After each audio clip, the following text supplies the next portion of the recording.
Three-time IPL champions Mumbai face a Punjab side that's doing it all to grab their first trophy. But on Wednesday, things aren't as simple as they seem. Having been humbled by Punjab earlier this season, Mumbai will be eager to get payback. So what's keeping Mumbai's hopes of a trophy win alive? This season, their fast bowlers have come to the party. Mumbai's Pacers have taken 25 wickets this season, the joint most among all teams. In their last game, Alzari Joseph's dream debut helped skittle out the mighty Hyderabad side for a mere 96. Joseph has been Mumbai's biggest revelation this season. With his record-breaking debut in the last match, he gives Rohit a happy headache in team selection. Interestingly, Mumbai's oldest pace weapon, Lasith Malinga, is back in town too.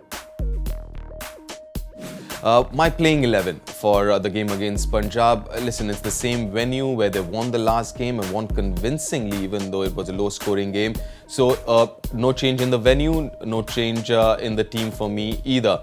But having said that, there is a chance that Hardik Pandya might not be available. Just in case Hardik is not available, obviously force changes in the playing 11. And how I look at it is I'm going to replace an all-rounder in Hardik Pandya with another all-rounder who happens to be an overseas player in Ben Cutting. Then that would mean I have to take somebody off. Unfortunately, the only overseas player I can replace Ben Cutting with is De Kock, even though he got a half century in the last game, but unfortunately he has to make way for Ben Cutting. And then obviously Shaun moves up and opens with Rohit Sharma, and Yuvraj Singh comes back in the middle order for me. This is only in case Hardik is not available for the game. But Rohit Sharma has a headache of his own to tackle for now. Given how much Mumbai depends on his starts for winning, the skipper will be wary that he's had more stops than starts so far. Well, the last game was a brilliant game. They won by 40 runs, even though the batting order did not fire. And to a great extent, that's been the story so far in this season of IPL. And a lot depends on Rohit Sharma. Finally, he's opened so far right through this tournament, but really hasn't scored too many runs. And that's kind of reflected on the scorecard as far as Mumbai is concerned. Even though last couple of games, Rohit seems to have found some kind of a rhythm, but he still needs to get some big runs because the batting looks a little brittle when Rohit is not scoring. On the other hand, visiting opener Rahul comes in with 350-plus scores this season. If you watched him bat last year, you'd know there's been a shift in his game plan. Rahul has curbed his natural T20 game of attacking bowlers, and his strike rate of the first 10 balls this season reflects that. He's among the 5 slowest starters this season, but Punjab may not be complaining. Just going to touch on the topic of KL Rahul in the Kings 11 batting lineup. Obviously, at the top of the order there, we're used to seeing him play his shots, get after it early, which has always been great to watch. Now it seems he's taken a bit more of a, you say, mature role, I suppose, but a bit more of an anchoring role and seeing the innings through, which I think is not bad at the moment. I mean, the last game, he won the game for them. He batted through and saw it over. The game before that, they should have won. Okay, looked like a bit of a slow innings, but he almost got them there.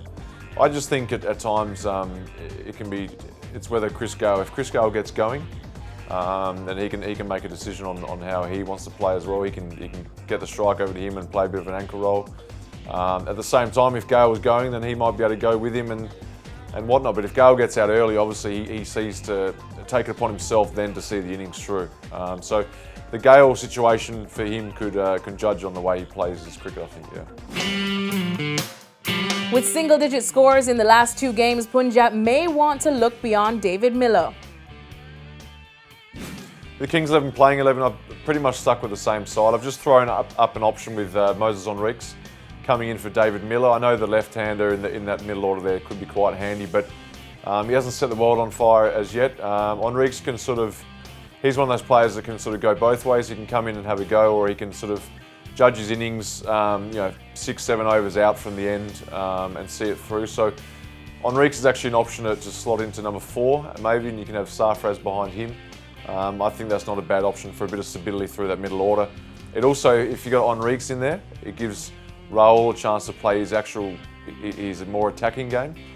because he knows he's got the banker of Enrique, maybe at number 4, to play that anchoring role through the innings and hit out at the end. Their bowling was really impressive last game. I think they don't need to change that. I thought the selection of Andrew Tait coming out of the side, and obviously Rajput coming back into the side as well. I just thought that was, I think it was a good call. I thought it paid off for them. Tait's 11 has Ankit Rajput probably for this reason. The pacer has tied up Rohit Sharma, having taken his wicket twice in 4 innings. In the last game, Rajput was Punjab's most economical bowler. So what can we expect from this match? This is a tough one to choose, the Kings 11 Punjab against Mumbai Indians in Mumbai. So automatically, straight away, you think Mumbai are going to be hard to beat there at the Wankhede. But at the same time, I think the Kings 11 is showing some really good signs of being possibly a top four side towards the business end of the tournament. So look, it's a really tough one to choose, but I'm going to actually go with the Kings 11. Well, who's going to win this game? Well, even though I believe Punjab has done really well so far in this tournament to be where they are, but this game being played at Wankhede, home of Mumbai, so and the way they're going in the last couple of games, I'm just going to keep Mumbai ahead of Punjab in this game. And for me, going into this game, Mumbai would be favourites. But having said that, toss would be important. Teams chasing on this ground generally does well because of various factors, which one of them would include dew. So toss would be important, but having said that, Mumbai start favourites for me. Don't forget to like, share, subscribe and leave your comments in the comment section below. Click on the bell icon for notifications.